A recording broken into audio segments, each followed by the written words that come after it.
Dangerous Assignment. Transcribed, starring Brian Donlevy as Steve Mitchell.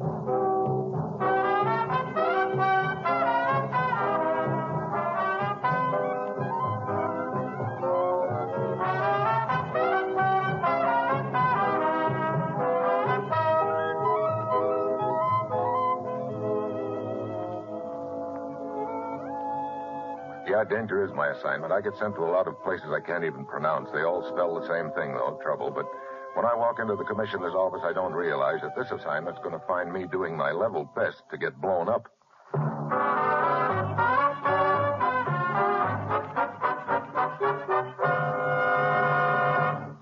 Morning, Commissioner. You sent for me? Steve, as you know, our government has recently joined with Australia and New Zealand in a program of restoring and reconditioning certain strategic naval and air installations in the Pacific.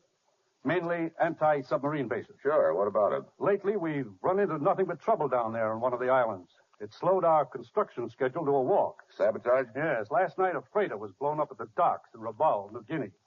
The ship was loaded with supplies and equipment to be delivered to the Australian project on Manus Island, as well as to our islands farther north. Oh? A dock worker is suspected of having caused the blast.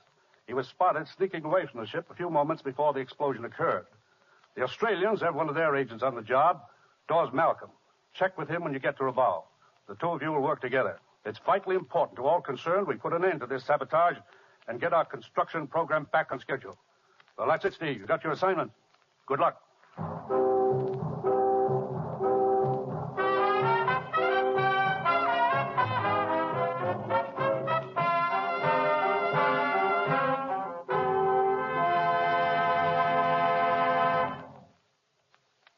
The National Broadcasting Company is presenting Dangerous Assignment, starring Brian Donlevy in the role of Steve Mitchell, colorful two-fisted government agent.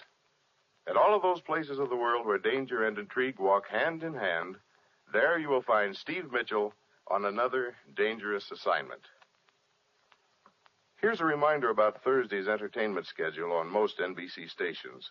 There's comedy fun with Robert Young, starring in Father Knows Best. Roy Rogers brings you Western adventure and songs from the Double R Bar Ranch in Paradise Valley. Ralph Edwards presents another mad and merry session of Truth or Consequences. And Eddie Cantor recalls his years in the entertainment world during his show business show. Judy Canova invites you to mythical Cactus Junction for 30 minutes of fun. It's an enjoyable evening of great radio entertainment. So be sure to hear it all every Thursday night on the NBC Radio Network.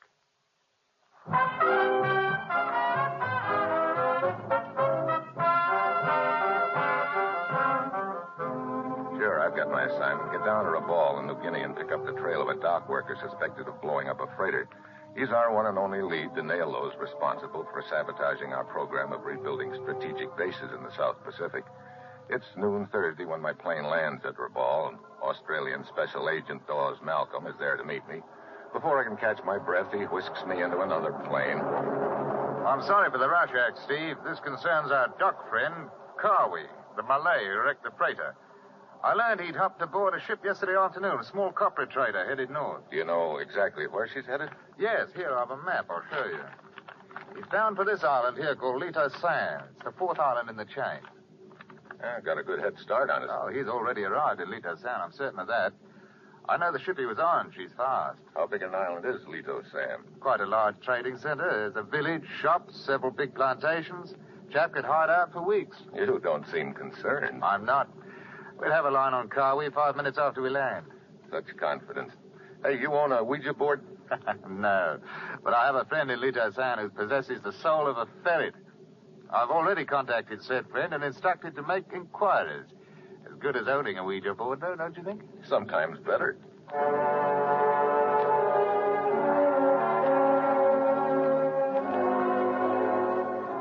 It's early afternoon when our plane settles down on the island of Lita San. The place is not exactly a beehive of activity. A hot sun is beating down on the village, and the streets are deserted. We hurry over to the trading post where we find Malcolm's rather large friend seated on a veranda. Large friend is comfortably settled in a wicker rocker, swatting flies with one hand and holding a tall, cool drink in the other. Blast of the heat. So help me, Hannah. I'm going to pack up and get me out of here one of these days. You've been saying that for 20 years, Bella. You never go. Oh, now you watch. One of these days, Sweet Pea. One of these days. Quite. Steve Mitchell, Bella Droskin. Hello. Blasted flies. Oh, sit down, Steve. Fix him a drink, Sweet Pea. How about it, Steve? Yeah, I could use one. You play pinochle, Steve? Sure. Hallelujah. You hear that, Sweet Pea? I heard. I'll send one of my boys to fetch the skipper of the Celibus Queen, and we'll... Down, fella, down. We've got other things to do first. Here's your drinks to eat. Pinochle players are hard to find on this blasted island. That Malay galoot you're after ain't gonna run away.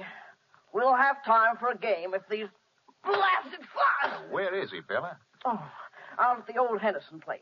Used to work for Jim. Well, I thought that plantation was closed down. Well, might well be, the way that Smith is running it. Joseph Smith, he calls himself. Ah! New around here, isn't he? Oh, moved in about 6 months ago. Don't know a thing about running the place, if you ask me. Only thing he knows how to raise is a thirst, and that's often. Already he's got the place up for sale. And you say that Malay Kawi is out there now? Yeah. Smith hired him. Glad to get him, too. Not many of the natives will work for him. I'll run out there alone and sort of browse around. You said the plantation was for sale, Bella. Yeah, but only a gent with a hole in his head would be interested. So I've got a hole in my head. Malcolm, what sort of description do you have of the Malay? Oh, he's a small man, approximately 5'2", slight build, wiry type. Usually wears dungarees and blue shirt, wool cap. A 3-inch scar along the right jaw. Okay. Fella, Yeah. Blasted fly must be equipped with radar. how about giving Steve your car? Oh, you're welcome to the old rattletrap, honey. Thanks, Bella. Here, you'll need this to start it. Huh? A hairpin? Lost the ignition key 10 years ago. This will start the car, huh? After you stomp a few times on the floorboards. Yeah.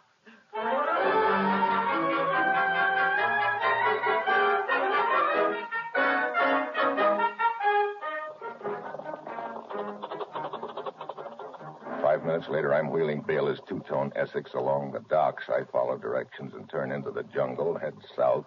I whip along at the incredible speed of 10 miles an hour for the next mile or so, and then the jungle gets thicker, the road narrower, the bouncing bouncier. I round a bend and spot 3 people walking along the road ahead. Hello there. Hi. Is the old Henderson plantation far from here? You are on the plantation now. I'm the owner, Joseph Smith. Oh, my name's Mitchell. I heard your place was up for sale. Yes, it is, Mr. Mitchell. As a matter of fact, I'm showing these people the place now.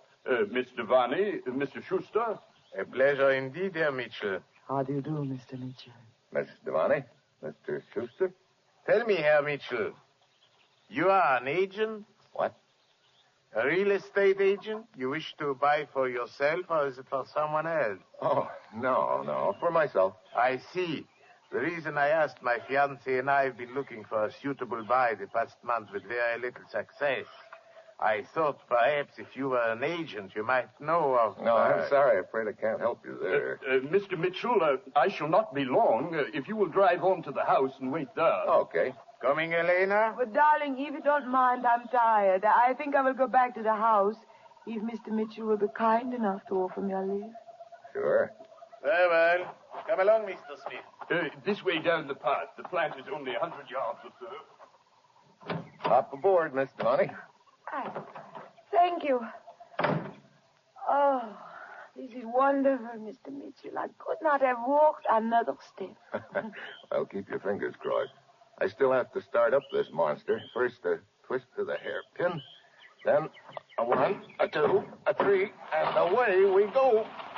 Oh, quite an automobile this, Mr. Mitchell. Yours? I borrowed it in the village. Not much to look at, I'm afraid. Oh, it is better than walking. What do you think of the place? I prefer to live in the city. Manila, Saigon, Singapore. Fine food, clothes, dinner parties, races. Yeah, I know what you mean. Oh, really? I like to move around, see the world. Have you seen much of it, Mr. Mitchell? Quite a little. A wonderful life to travel with the right companion.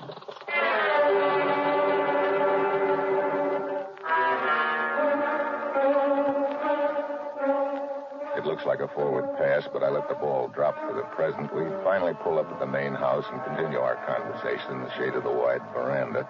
We're interrupted a quarter of an hour later by the arrival of a native worker jabbering excitedly. He keeps pointing toward the jungle, so I follow less than 100 yards from the house. He points to something in the brush. It's the body of a man. A man wearing a blue shirt, dungarees, and a very dead expression on his face. Yeah, it's Carway, the Malay dock worker we've been looking for.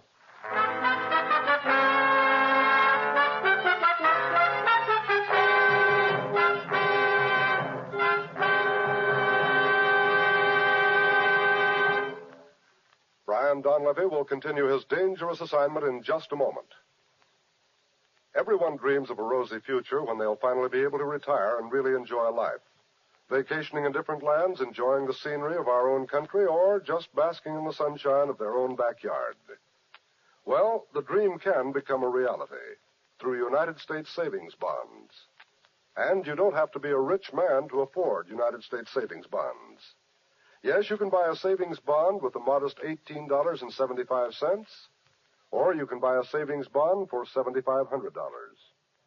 But no matter what savings bond you buy, you'll get back $4 for every $3 you put in. And it's easy to buy United States savings bonds. Look into the payroll savings plan where you work. That's the automatic plan for buying savings bonds, or if you're self-employed, be sure to ask about the bond-a-month plan where you bank. And believe me, you'll feel more secure tomorrow if you'll buy United States savings bonds today.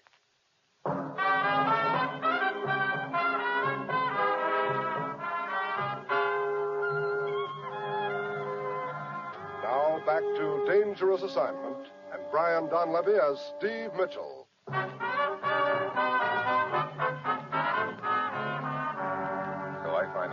The Malay dock worker, Carway, who sabotaged the freighter in New Guinea, but it's too late. Somebody's closed his mouth for keeps on Joseph Smith's plantation on the island of Leadersan, so I'm no closer to finding out who's trying to sabotage the construction of our defense bases in the area. Smith and Schuster returned to the plantation house along about then. I fill them in on what's happened. Mitchell, I think you're trying to make something out of nothing. A murder is nothing, Schuster? I know these natives. It's probably a matter of revenge. They settle these things by a knife sometimes. Perhaps a woman was involved. I see. Elena, did you ever see the dead man before? Of course not. Smith, you and Schuster were together showing him the plantation. Well, of course. That is most of the time. Most of the time. Herr Smith left me for a few minutes. Said he wished to inspect the water line. Which I did, then returned to Schuster directly. See here, Mitchell.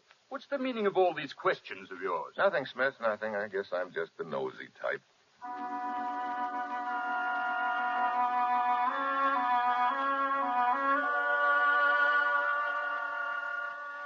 Rudy Schuster and Elena shove off for the village. I give them a few minutes lead while Smith gives me a sales talk on the plantation. I finally tell him I'm not interested and drive back to Baylor's place in town. Malcolm's waiting for me. That's bad, Steve. That's our one lead on the person behind all this sabotage. I know, Malcolm, but I've got a hunch if we find Cowie's killer, we've got our boy. This Schuster fella, I've seen him around quite a little for the last month. He's got a boat, and he's spread it around. He's looking for a plantation to buy. That's right, Baylor. Malcolm, I'd be interested in finding out all we can about both men. Smith and Schuster? Right. We can contact Rabal over the Port Authority radio. Good. Where's the Port Authority office? Just down the street, near the waterfront. Let's go. See you later, Baylor. You fellas hurry up and get this over with. Maybe we can have the game of pinochle. Right you are, sweet pea. How long have you known her, Malcolm? Baylor? Oh, several years. She always been on the up and up? As far as I know. Why? Just wondering. She knew where Cowie was hiding out. She knew I was going to talk to him. When I get there, he'd just been killed. I see what you mean, old boy.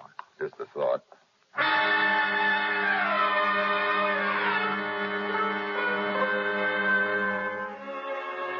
We send a message to Rabal asking for information on Rudy Schuster and Joseph Smith.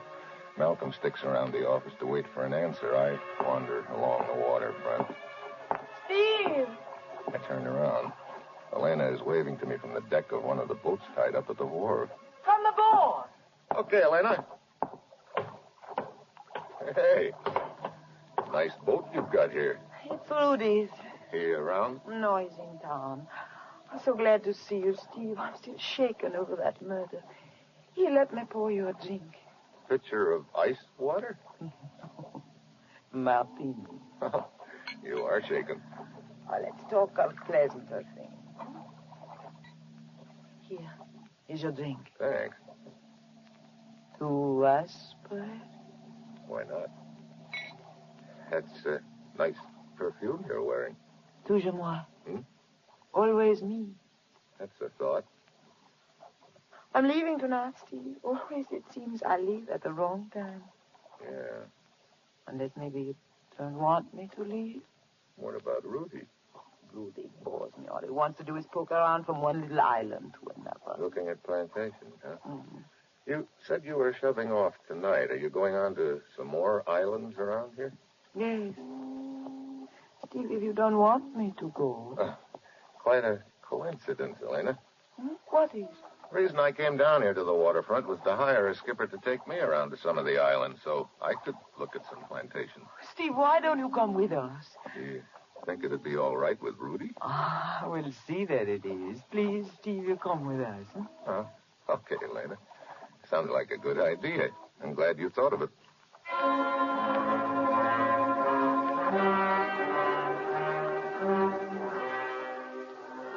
Yeah, right now the deal's working just the way I want it. If Schuster's involved, I want to stay close to him, and it looks like my best chance of doing that is Elena. I go back to the hotel, pick up my gear, and head for the Port Authority office. Malcolm's waiting for me outside. We got a reply from our boss, Steve. Let's have it. They gave the plantation owner, Joseph Smith, a clean bill of health. How about Schuster? Not so clean. He's a former Nazi naval officer who was attached to the Imperial Japanese Navy during the war. Well. 2 months ago in Saigon, he was acquitted of murder on insufficient evidence. Whose murder? A former Japanese submarine officer. Very interesting. Yes, but how does it tie in? Well, we're investigating sabotage of anti-submarine bases. Schuster was involved with a Japanese submarine officer. There's got to be a tie-in somewhere. Well, I ought to be finding out soon. How so? I'm going island hopping with Schuster and Elena in their boat. She thinks it was her idea. Oh, now, Steve, that could be dangerous. It could also put me close to an answer. All the same, you've got to be careful. Yeah, What's the matter? Well, looks like you can quit worrying. Look out there near the end of the wharf. I don't see anything. That's the point. They've gone. Schuster's boat? Yeah. When Elena told him I was going, he must have decided it was time to clear out. They can't have been gone long. Can you arrange a boat from the Port Authority? Of course. Come on.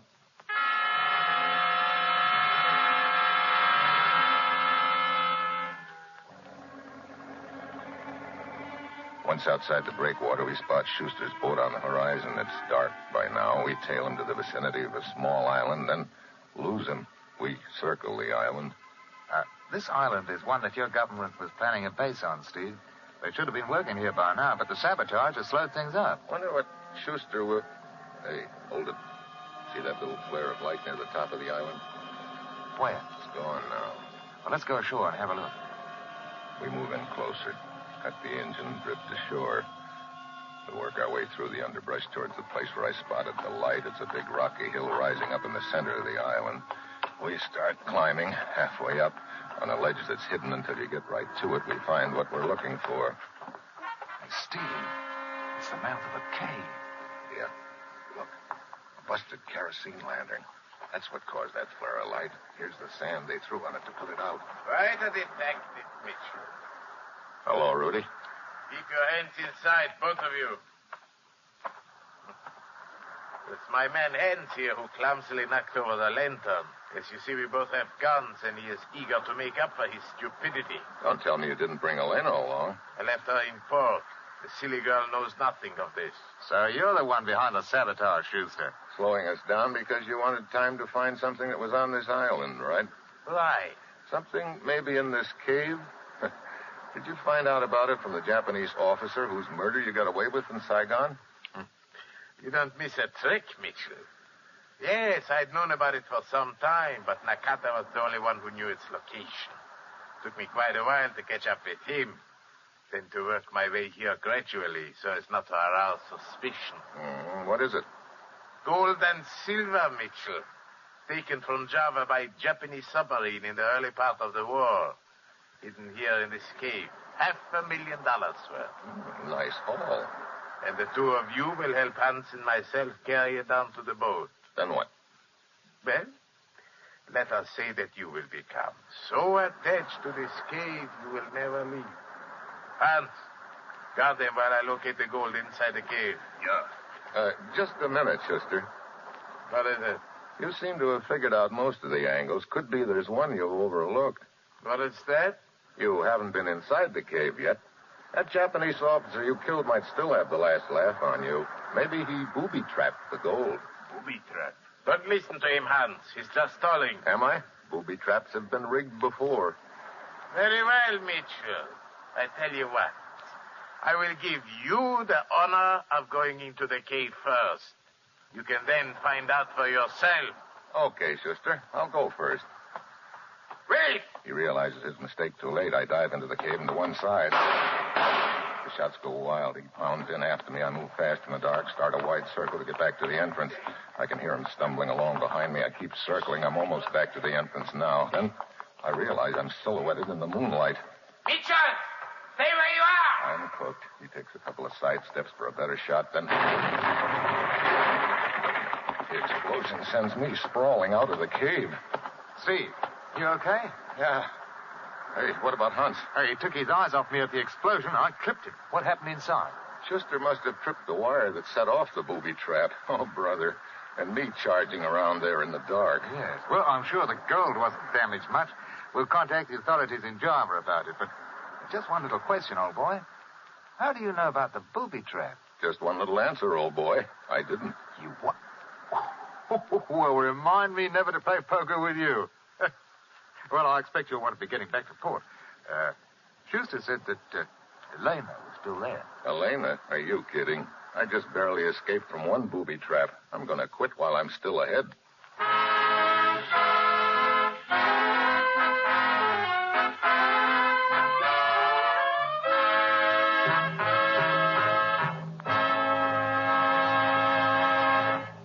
Our star, Brian Donlevy, will return in just a moment. Now that spring is officially here, more and more of us will be getting out of doors and away from our living rooms during our leisure moments. And as the call of warmer weather takes you out of doors, once again we remind you that wherever you go, there's radio. So if you find your pleasure through a day at the beach, if your outdoor living means a ride into the country, or if your enjoyment of spring weather comes from digging in your garden, remember that you can take your radio entertainment with you wherever you go. And radio offers the finest in music, drama, mystery, comedy, and up-to-the-minute news. Yes, more than 22.5 million automobiles are now equipped with car radios, for Americans everywhere know that radio entertainment is fine entertainment. And remember, too, you can read and listen to the radio at the same time. Consult your local newspaper listings for the schedule of great programs this NBC station offers, and then set your dial here, whether you're at home or away, for the finest in listening enjoyment.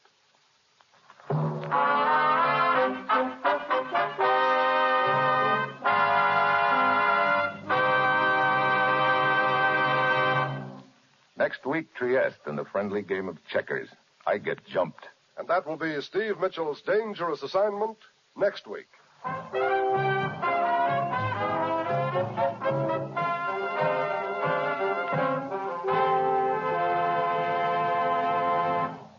Featured in tonight's cast were Ben Wright, Martha Wentworth, Roy Irwin, Paul Freese, and Betty Lou Gerson. This is John Storm speaking.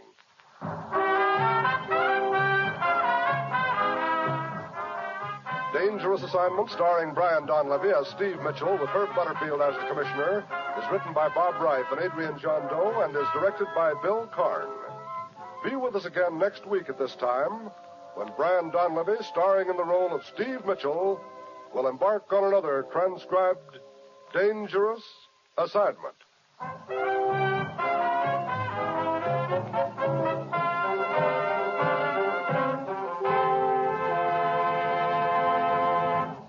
This is NBC, the national broadcasting company.